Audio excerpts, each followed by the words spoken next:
பத்ர் ரமதான் மாதத்தினுடைய பிறை 27ஆம் நாள், அதே போன்று ஷாபான் மாதத்தினுடைய பிறை 15ஆம் நாள், மேராஜ் ரஜப் மாதத்தினுடைய பிறை 27ஆம் நாள், இது போன்ற இரவுகள் எல்லாம் நமக்கு சுட்டி காட்டுகின்றது இறைவனின் பக்கம் நீங்கள் நெருங்குவதற்கான ஒரு அருமையான வாய்ப்பை.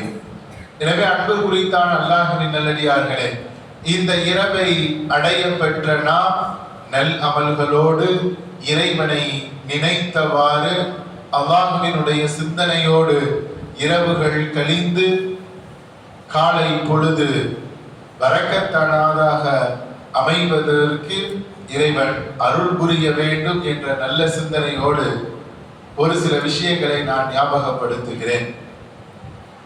அன்புக்குரித்தான் அல்லாஹ்வின் நல்லடியார்களே, சுனனை இப்னு மாஜா என்று சொல்லப்படுகின்ற சிஹாவு சித்தா சஹீஹான 6 கிரந்தங்களில் ஒன்றான இப்னு மாஜாவில் இந்த ஹதீஸ் பதிவு செய்யப்படுகின்றது.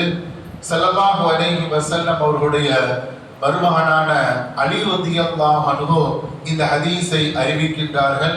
அலி இப்னு அபி தாலிப் ரலியல்லாஹு அன்ஹு قال قال رسول الله صلى الله عليه وسلم ஸல்லல்லாஹு அலைஹி வஸல்லம் அவர்கள் கூறினார்கள், இதா கானத் லைலத்துன் நிஸ்ஃபு மின் ஷஅபான், ஷஅபானினுடைய பிறை 15ஐ பாதியை நீங்கள் அடைந்தால் உமு லைலஹா வஸூமு நஹாரஹா, இன்றைய இரவை நீங்கள் நின்று கழியுங்கள், வஸூமு நஹாரஹா, அதனுடைய பகலை நோன்பு நோற்றவாறு நீங்கள் கழியுங்கள் என்று ஸல்லல்லாஹு அலைஹி வஸல்லம் அவர்கள் சொன்னார்கள்.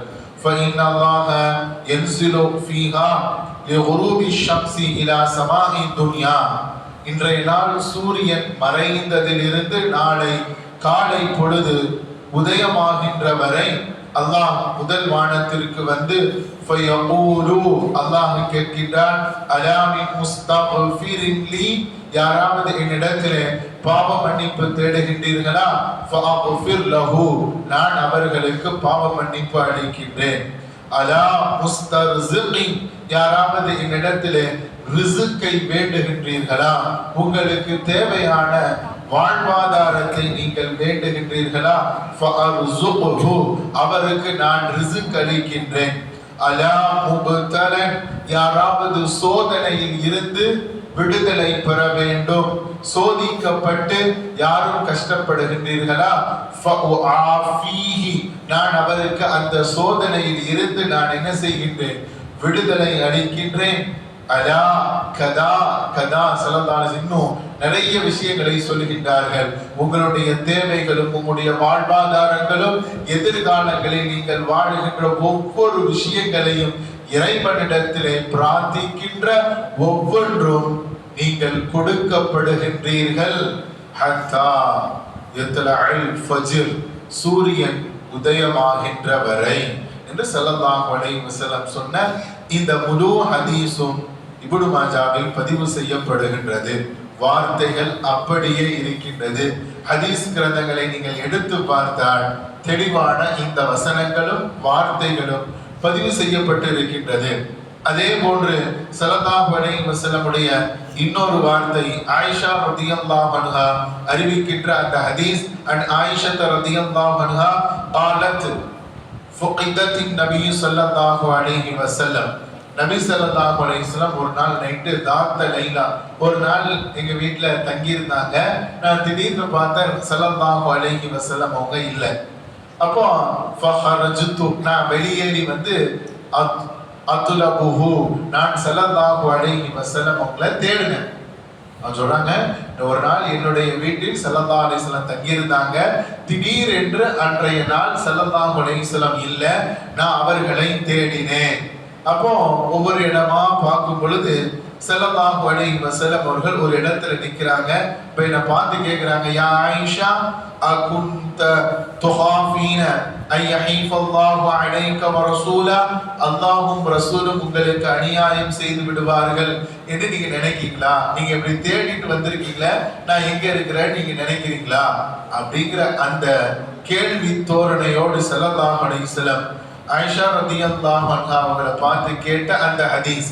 அப்ப ஆயிஷா ரலியல்லாஹு அன்ஹா சொன்னாங்க, நாங்க அப்படிலாம் எதுவுமே நினைக்கல, திடீர்னு நீங்க இங்க வந்து நிக்கிறீங்களே அப்படினோன ஸல்லல்லாஹு அலைஹி வஸல்லம் சொன்னாங்க, ஃபகால இன்னல்லாஹ தஆலா யன்ஸிலு லைலத்துன் நிஸ்ஃபி மின் ஷஅபான், ஷஅபானுடைய 15வது பாதி இரவிலே அல்லாஹ் இறங்குகிறான், இல ஸமாஇ துன்யா, இந்த வானத்தினுடைய பூமியினுடைய அந்த முதல் வானத்திற்கு அல்லாஹ் வருகின்றான், ஃபயக்ஃபிரு, அல்லாஹ் மன்னிக்கின்றான், லிஅக்ஸரி மின் அததி ஷஅரின் கனமின் கல்ப், கல்பு கூட்டத்தாரினுடைய அந்த ஆட்டின் ரோமங்கள் அளவிற்கு யார் பாவங்கள் செய்தாலும், யார் பாவ மன்னிப்பு கேட்கின்றாரோ அவரை நான் அல்லாஹ் மன்னிக்கின்றான் என்று ஸல்லல்லாஹு அலைஹி வஸல்லம் அவர்கள் சொன்ன இந்த ஹதீஸ் திருமதி ஷரீஃபில் பதிவு செய்யப்படுகிறது.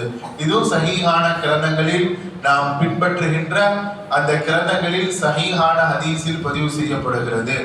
அதே போன்று அபீ மூஸல் அஷ்அரி ரலியல்லாஹு அன்ஹு அவர்கள் அறிவிக்கின்ற அந்த ஹதீஸும் பதிவு செய்யப்படுகின்றது. இன்னல்லாஹ யத்லஅ ஃபீஹி லைலத்துன் மின் ஷஅபான், நிஸ்ஃபி ஷஅபான், ஷஅபானுடைய அந்த 15வது இரவில் அல்லாஹ் அடியார்களை மன்னிக்கின்றான். அவர்களுடைய பாவங்களில் யாரெல்லாம் பாவமீட்சி தேடுகின்றார்களோ அந்த மனிதர்களுடைய பாவங்களை எல்லாம் அல்லாஹ் மன்னிக்கின்றான். ஆனால் சில நபர்களை தவிர என்று அபூ மூஸா அஷ்அரி ரலியல்லாஹு அன்ஹு அவர்கள் சொன்ன அந்த ஹதீஸும் பதிவு செய்யப்படுகின்றது. யாரெல்லாம் இணை வைக்கின்றார்களோ, யாரெல்லாம் குரோதத்தன்மையோடு வாழுகின்றார்களோ, யாரெல்லாம் உறவுகளை துண்டித்து வாழுகின்றார்களோ, யாரெல்லாம் பெற்றோருக்கு நிந்தனை கொடுத்து வாழுகின்றார்களோ, யாரெல்லாம் முதுமினுல் ஹம்ர், வாழ்க்கையில் தொடர்படியாக மது அருந்துகின்றார்களோ, இந்த 5 நபர்களை தவிர மற்ற மக்களை எல்லாம் அல்லாஹ் இன்று மன்னிப்பளிக்கின்றான், அவர்களுக்கு ரஹமத் செய்கின்றான், அருள் வளங்களை அல்லாஹ் அவர்களுக்கு அள்ளி கொட்டுகின்றான் என்ற இந்த ஹதீஸும் பைஹக்கில் பதிவு செய்யப்படுகின்றது. அன்புக்குரித்தான அல்லாஹ்வின் நல்லடியார்களே, இந்த வார்த்தைகள் எல்லாம் அறிவிக்கின்ற நாயக தோழர்களும் அன்னை ஆயிஷா ரலியல்லாஹு அன்ஹா அவர்கள் எல்லாம் நாயகத்தோடு எவ்வளவு நெருக்கமாக வாழ்ந்தார்கள், எவ்வளவு ஹதீஸுகள் இந்த மனித உலகத்திற்கு வழிகாட்டி இருக்கின்றார்கள் என்ற சிந்தனைகள் எல்லாம் இன்றைய நாளின் சிறப்புகளை நமக்கு உணர்த்தி காட்டுகின்றது. எனவே இந்த நல்ல நாளில் நம்முடைய அமல்களை அதிகப்படுத்தி கொண்டு இறைவனிடத்திலே பிரார்த்தனையும் அதிகமாக்கிக் கொள்வது நம் மீது கடமை. அதனால்தான் இன்றைய நாளில் குறிப்பாக இறை வசனங்களை ஓதி இறை அஞ்சாடுவது என்பது இறைவனிடத்திலே நெருக்கத்தை பெற்றுத்தரும் என்பதனால்தான் சூரா யாசீன் நாம் ஓதுகின்றோம். பொதுவாகவே வார்த்தைகளில் சிறந்தது, பேச்சுக்களில் சிறந்தது கலாமுல்லாஹ், அல்லாஹ்வுடைய பேச்சு தான் சிறந்தது. அதுதான் அல்லாஹ்விடத்திலே அங்கீகாரத்திற்கும் உரியது. ஒரு வார்த்தை, ஒரு ஹர்ஃபிற்கே நன்மை என்று இறைவனிடத்திலே பதிவு செய்யப்படுகிறது என்றால் அது அல் குர்ஆனுக்கு மட்டும்தான். நாம பேசுற வார்த்தைகள் எல்லாம் நன்மையை பெற்று தரும், நாம் பேசுகின்ற வார்த்தைகள் எல்லாம் இறைவனிடத்திலே அங்கீகரிக்கப்படுமா என்பதெல்லாம் வேறு வேறு சிந்தனை. ஆனால் அல் குர்ஆனினுடைய வார்த்தை ஒவ்வொன்றும் இறைவனிடத்திலே அங்கீகாரத்திற்குரியது. ஏனென்றால் அதுவெல்லாம் கலாமுல்லாஹ், அல்லாஹ்வுடைய பேச்சு. இந்த அகிலத்திற்கு அருளப்பட்ட அற்புதமான வேதம், மனித உலகத்தினுடைய மிகப்பெரிய நேர் வழிகாட்டி என்றால் அது அருள் குர்ஆன் தான். இன்னைக்கும் 1400 ஆண்டுகளுக்கு பிறகும் 14 நூற்றாண்டுகளை கடந்தும் பல்வேறு விதமான ஆராய்ச்சிகளுக்கு உட்படுத்தப்பட்ட பிறகும் மனித உலகத்திற்கு சிறந்த வழிகாட்டி என்றால் அது அல் குர்ஆன் தான். பல நபர்கள் இது குறித்து பல்வேறு செய்திகளை ஆராய்ச்சி செய்திருக்கிறார்கள். அல் குர்ஆனை துறந்து பார்த்தவர்கள் எல்லாம், பல்வேறு விதமான கண்ணோட்டத்தில் பார்த்தவர்கள் எல்லாம் அல் குர்ஆனினுடைய அந்த சத்திய செய்திகளை பார்த்து தன்னையும் இந்த இஸ்லாத்தில் இணைத்து கொண்டதாகத்தான் வரலாறு.